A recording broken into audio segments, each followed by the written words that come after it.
documentary, we'll be interviewing people based on their opinions and perceptions of the Islamic tradition of veiling. So we interviewed people both at the Wilfrid Laurier campus in Waterloo, Ontario, as well as the Istanbul campus of Shahir University. So, let's take a look.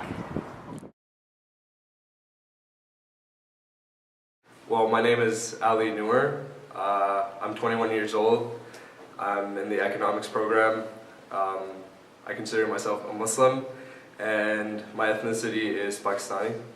How I identify myself is personally and spiritually. I call myself a Muslim. I identify myself as a Muslim. I do a lot of Islamic practices. I follow the traditions of Islamic rule and practices. I also learn teachings from my family and community in terms of being connected with one another, and the sense of brotherhood and sisterhood among Muslims is what I take out of that. So.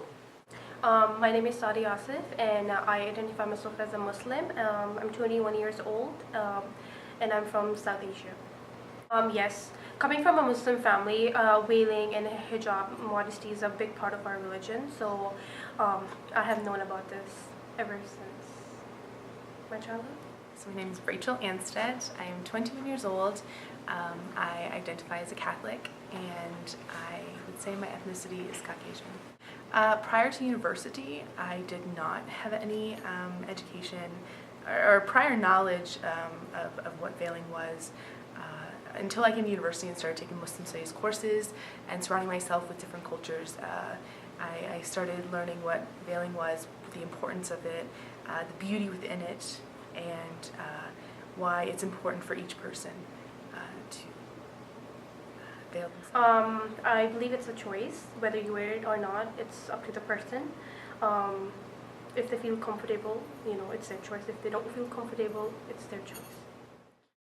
Number 1 in our bibliography challenges the veil equals oppression rhetoric espoused by the West, as Bullock urges Western feminists not to dismiss and ridicule the hijab, but rather to try to understand and respect Muslim women's choices and their position as a legitimate source in this debate. Bullock argues in Chapter 3 that women's experience of the world is not unitary, and such a normative conceptualization of the veil fails to consider the sociological complexity that underpins the practice.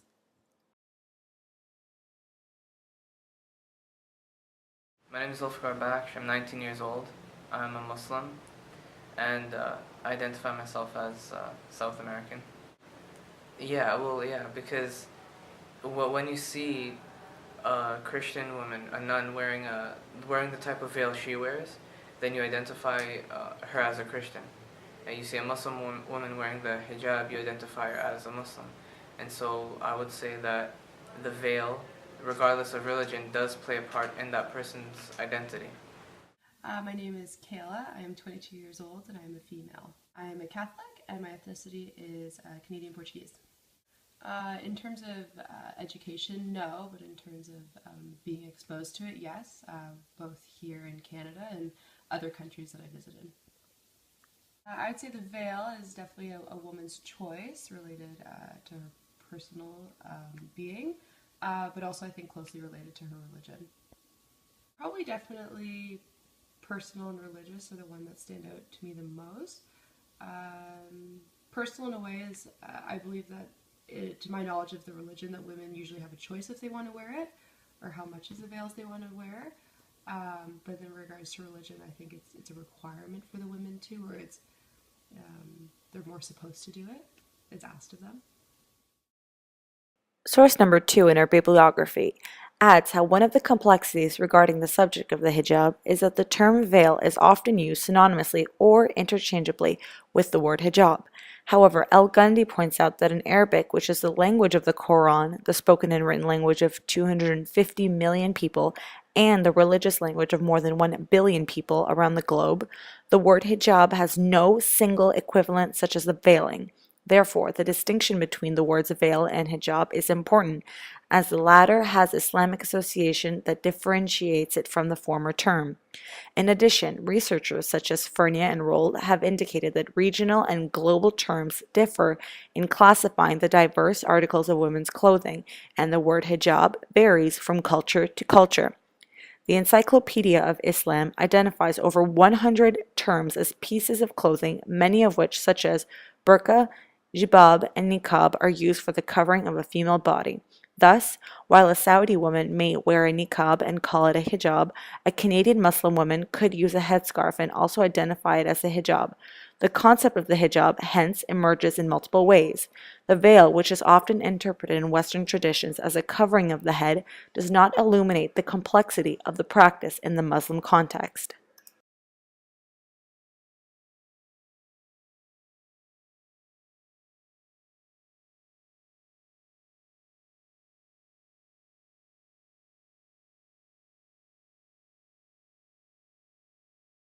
JD, And what is your age and gender? 23 and I'm male. What is your religion and your ethnicity? I'm an atheist and I'm Canadian. I don't really think of myself in that way. I think of myself as an atheist, and that's pretty much as far as that goes. My name is Salman Rana, and I am 22 years old. I identify myself as a Muslim, and my ethnicity, I guess, is South Asian. I identify myself as an ambassador of religion, or a word that I'm more comfortable is faith. I'm adherent of the faith of Islam. I am a supporter, and I encourage those who have different views from me to continue to strive in their religious practices and their beliefs. Okay. I'm Marley, I'm 20 years old, and I'm a female. And can you state your religion and ethnicity for me? I was brought up Catholic, and I am Dutch Canadian. Well, I don't really know a lot about religion in Turkey, but here, I know Canada is very diverse, and there are a bunch of different, churches, mosques, and it's very diverse, but I wouldn't say that it affects me or most other individuals on a day-to-day basis, I don't think. We found this following quote relevant to our documentary from source number 3 listed under the bibliography. He does not differentiate between them for his esteem except on the basis of their faith in him. This quote states how he, God, does not discriminate against males or females. In his eyes, both are equal. The only way to differentiate between the two is in regards to their faith. In this regard, the veil would not be something that defines an individual, but rather how faithful they are.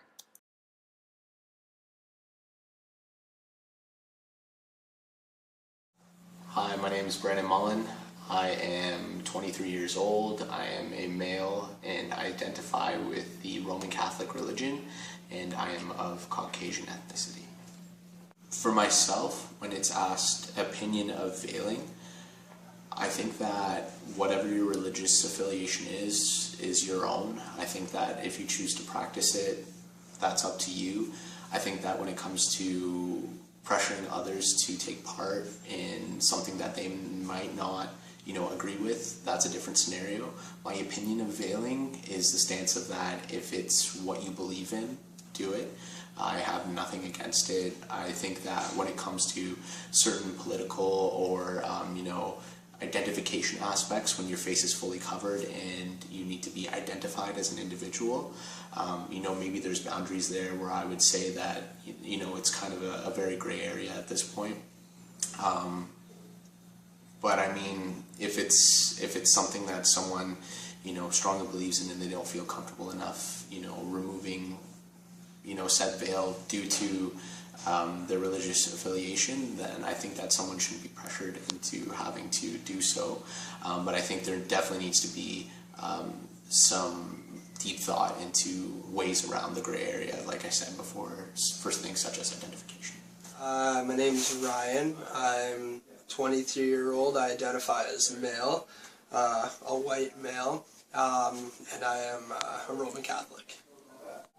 The reasons behind wearing the veil, I think a lot of times for many people, is conforming to social pressures. Now, where these social pressures come from is it's difficult to determine, but I think a lot of it is it's very personal in nature, in that as a man, the expectation is for their wife to behave modestly. And I could be completely off base. I don't understand the religious context, but I understand that it's based around modesty, and that can be very much imposed upon you by other people. I think it's an interestingly worded question, because from what I've seen, the veil almost conceals the identity of the woman. You're less able to identify the woman, and I think it actually obstructs the woman's identity. And now I can understand that a veil is representative of a woman, but their personal identity thing, I think, gets blurred. My name is Emily Beth. I'm 18, female. My religion is Catholic, and my ethnicity is Filipino. In my opinion of veiling, I believe that most women do it based on them trying to connect with their religion, not based on them being oppressed or being forced to do it. I'm sure some cultures are forcing women to do it, but for the most part, it's newer generations choosing to wear the veil.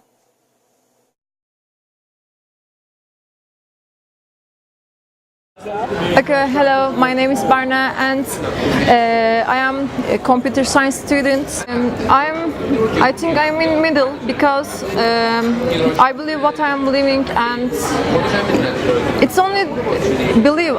If I believe something and I want to do it, anyone don't ask about me what you are doing and why you are doing. It's only my belief, I think, and only my opinion.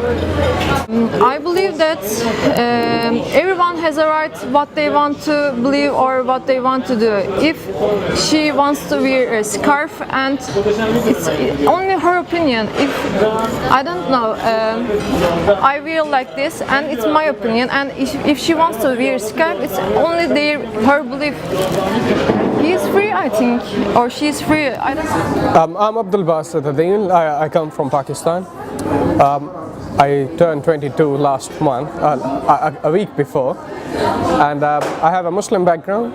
My family is a practicing Muslim family, at least my mother is. So from that I got an early Muslim experience, and I was raised Muslim. First of all, my opinion about headscarf is a part of our religion. It's recommended. It's not an obligation. It's recommended for women to cover their heads, and also it is up to women if they want it or not. It's not forced. I cannot force that on my sister. I have three sisters. Two of them, they cover their head with their own consent. Third, she does it. She started it lately, covering her head. So it's not a problem. It's the choice of women in the first place. So my opinion about headscarf is it's part of women's identity. More, it's part of the identity of women. Also, it's part of the identity of non-secular people. So in that context, it could be political, it could be social. But for that, in Pakistan and Turkey, the comparison is, in Pakistan you can understand, it's a uniform thing. It's a normal thing. But in Turkey, it could be, for some places, in some district, it could be seen as abnormal thing. But in some other places, in Fatih, in Ayu, it could be seen as a normal thing. But in Kadiko, it's something different for them. So it's something new. It depends on the places where you live. It depends on the context in which you are. So my name is Bishra Tanrıverdim. I am 23 years old and I am a psychology student at Laurier University. I am from Konya, from the Middle East part of Turkey. And I guess that's all for my introduce. Okay. My name is Saliha Bishra. I'm 21 years old actually. I'm from Turkey, Istanbul. It's actually west part of Turkey. That's all. Some people who are not Muslim or they say I'm Muslim but they are not practicing it, believe that who actually practicing Islam, they are doing this by force. I don't know why, but they can't believe we can do it ourselves. Why? Because we want. How can I say that he or he doing because of by force? No, but in Turkey, as you said, in other universities as well as the ban has just gone, they have this ban in their mind actually. They believe that you are doing these things by the force. No, I am doing it because I want. My mother with headscarf. I have my sisters with headscarf, like sisters, like elder sisters.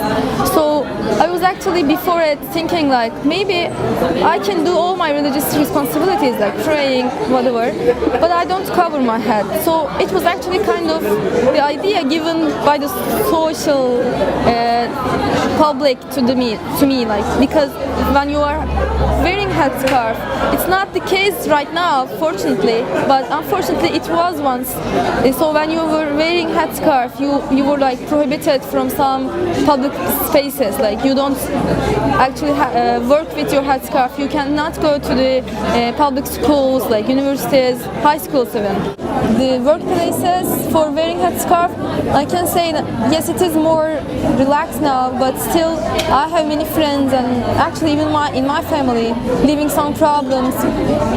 Not maybe going to, like, you can actually like get into the universities, but there you have some other problems to face with. So for instance, you have a headscarf and you enter the university, you get a very good score at university entrance exams, therefore they can't deny that you can get into, and then the professors are like giving you like lower grades on your paper just because of your headscarf. When I first decided to wear headscarf, it's of course my family, my mother, my father affecting me. As I explained before, like they kind of suggested me that it is not only for this world and for afterwards also. But what actually like made me so much interested in my scarf and actually be aware of what scarf actually means to someone, to a Muslim, is actually when I first go abroad. So I was in the United States for a couple of weeks once, like 4 or 5 years ago, and I saw like many people living like kind of different lives. So most of the time, people around me are either with headscarf, or if not with headscarf, they are kind of religious, like praying at least for for daily routines. But there I met some like atheist people, some people with other religious ideology, like let's say Christianity or Jewish maybe. But then I realized how different they are from what I am doing or what I am wearing, and that gave me a sense like scarf changes your behaviors, like it gives you kind of an idea to like protect yourself from behaving like in extreme patterns, let's say. So it gives you also a lifestyle too. It's not just, so I'm a Muslim and I'm wearing headscarf. It's not just like a fashion, for example. It also changes all your life. It's all the environments that you are going into, all the behaviors that you are selecting to behave. So it changes everything in your life. So that was actually the first time that when I realized what a scarf actually means. The only thing that's clear from our participants' answers is that there is no one straight, clear-cut opinion or perception of the veil. I think that because we did set it in an academic setting, there are obviously people that were more unbiased and open to the tradition than possibly outside of a university setting. And despite the often negative perceptions that are found in the news media, people here are generally unbiased and open to tradition more so than other places. Before we go, though, I think everyone here from our documentary would just like to say thank you to all of our participants that answered our questions so openly and candidly for the camera. I know it can be difficult. And until next time, we'd like to say thank you.